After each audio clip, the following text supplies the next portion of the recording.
Ito muna, ano ho ba ang latest? Nahuli na raw yung dalawa dito sa vlogger na si Mima Alicia. Tama ho ba?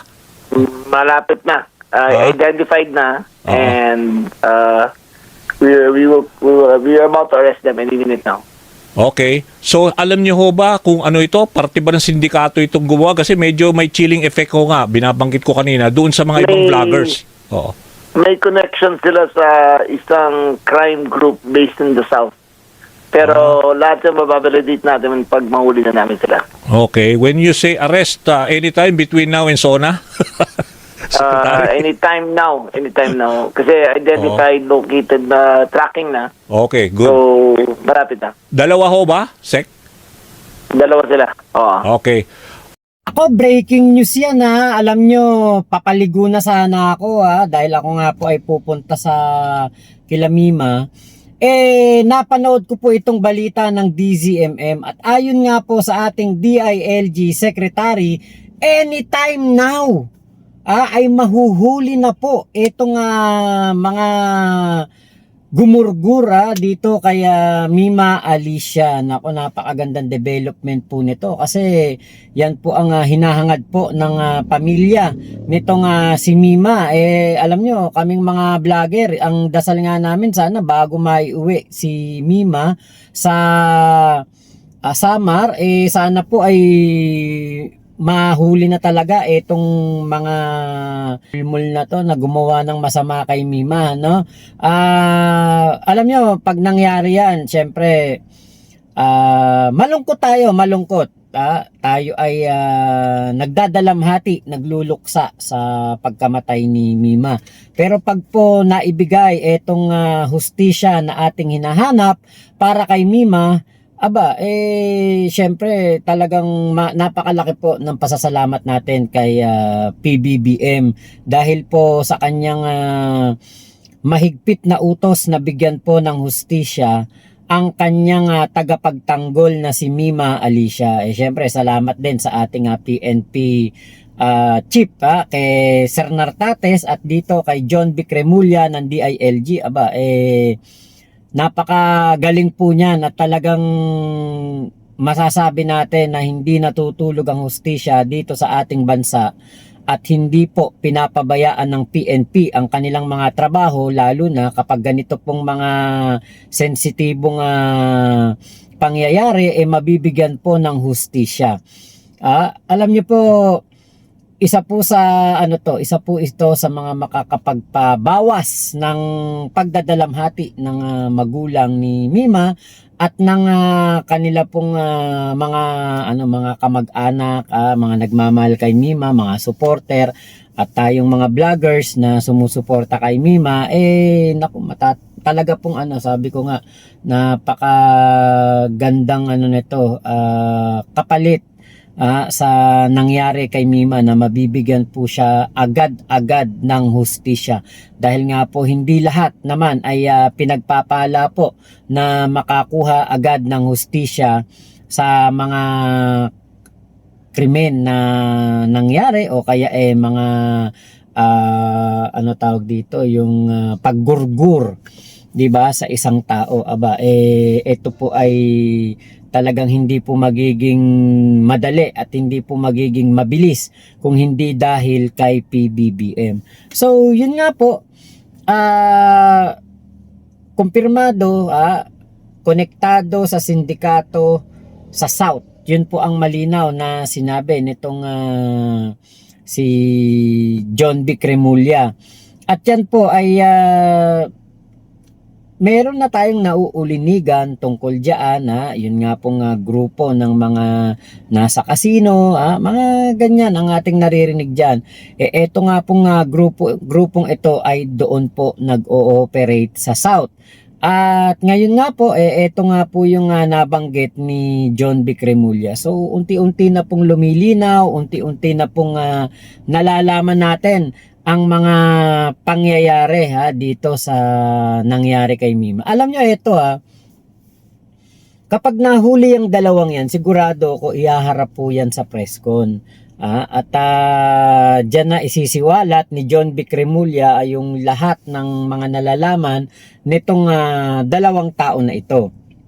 Ngayon, mainam dito ang mahuli po yung inutusan.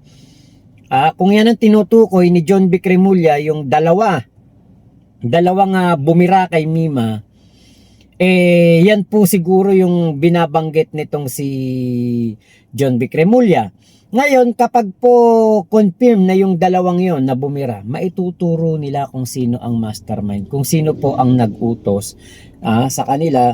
Yan po ay magiging ano yan, napakatindi po ng revelasyon na yan. Kasi sa totoo lang po, ang amin pong nakuha na balita at sinabi sa atin ng isang taga-Caloocan, naging malapit din kay Mima etong mga taong to. At naging problema nga lang po talaga ay pera. Kaya po nagkasiraan sila o nagkagalit na, nagkaaway. Kapag po yan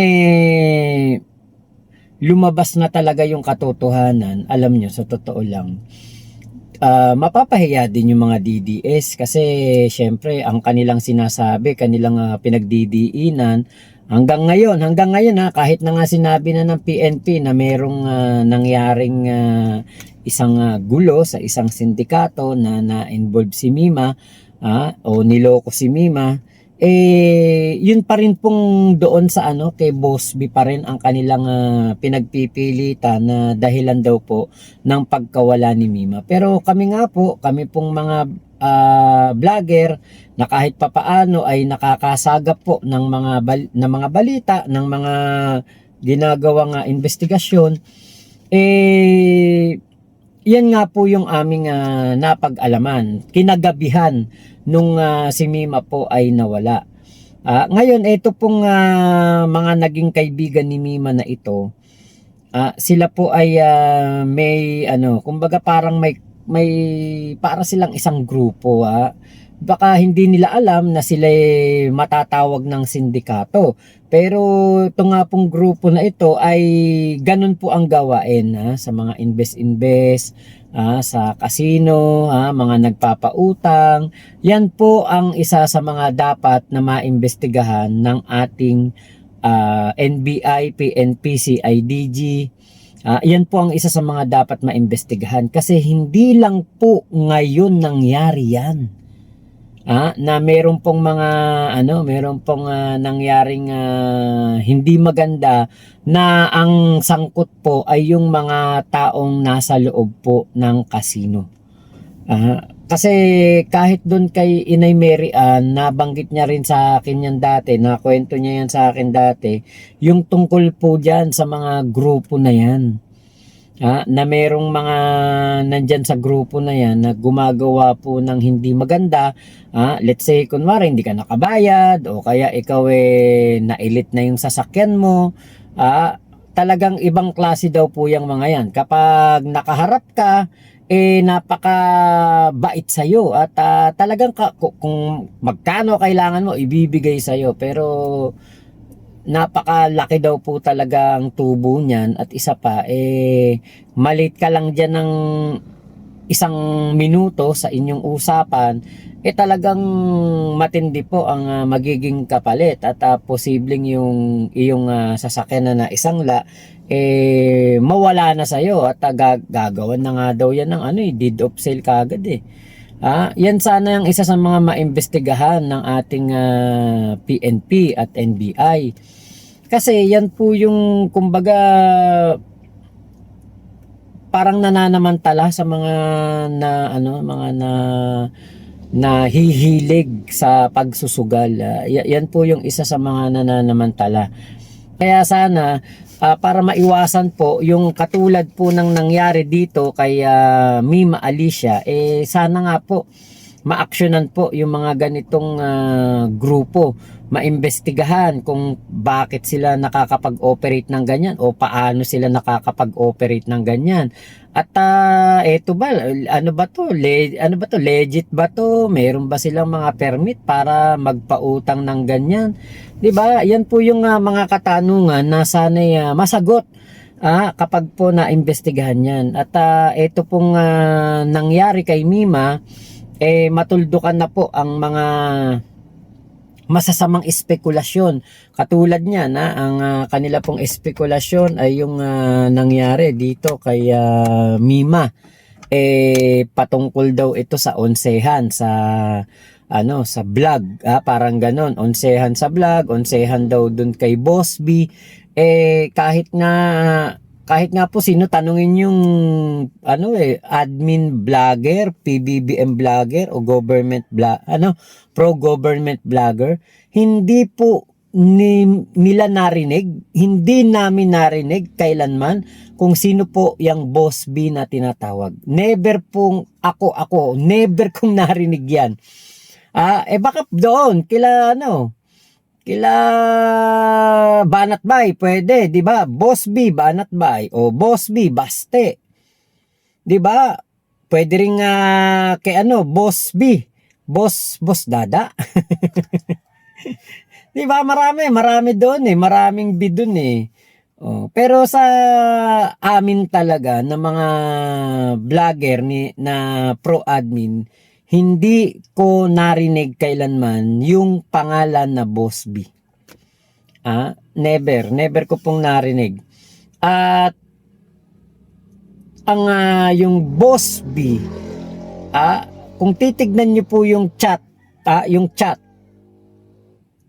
ang dapat na magagalit doon ay yung yung ka-chat. 'Di ba? Yung meron yan yung screenshot, yung ka-chat, kung tinutukoy nila yung ka-chat ni Mima, yun nang dapat na magalit. Pero ang nagalit si Mima.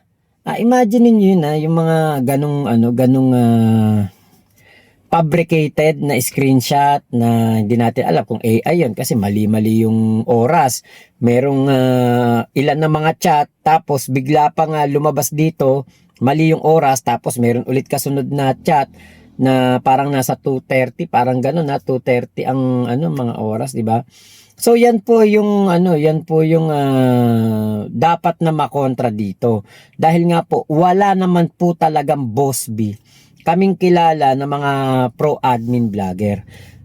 Ngayon sana po ma-share nyo itong ating video na ito at ma-like nyo rin po kasi nga po napakagandang development po nito na ito pong mga salarin sa nangyari kay Mima ay anytime daw po, sabi ni DILG Secretary, anytime daw po ay posible nang mahuli at tsak na ihaharap po yan sa media at yan po ang aabangan natin dahil isa pong malaking development yan at makakahinga-hinga na ng kaunti ang pamilya ni Mima at lahat ng mga nagmamahal kay Mima sa mundo ng kanyang pagbablog.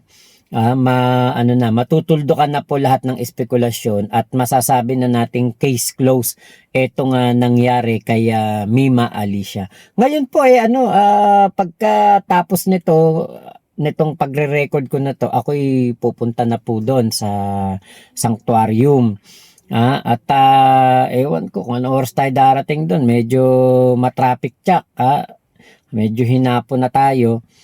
Dahil nga paligo na sana ako. Nakita ko lang talaga itong balita na ito kaya po aanuhin ko na lang na i-update ko na lang kayo pag po ako nandoon na.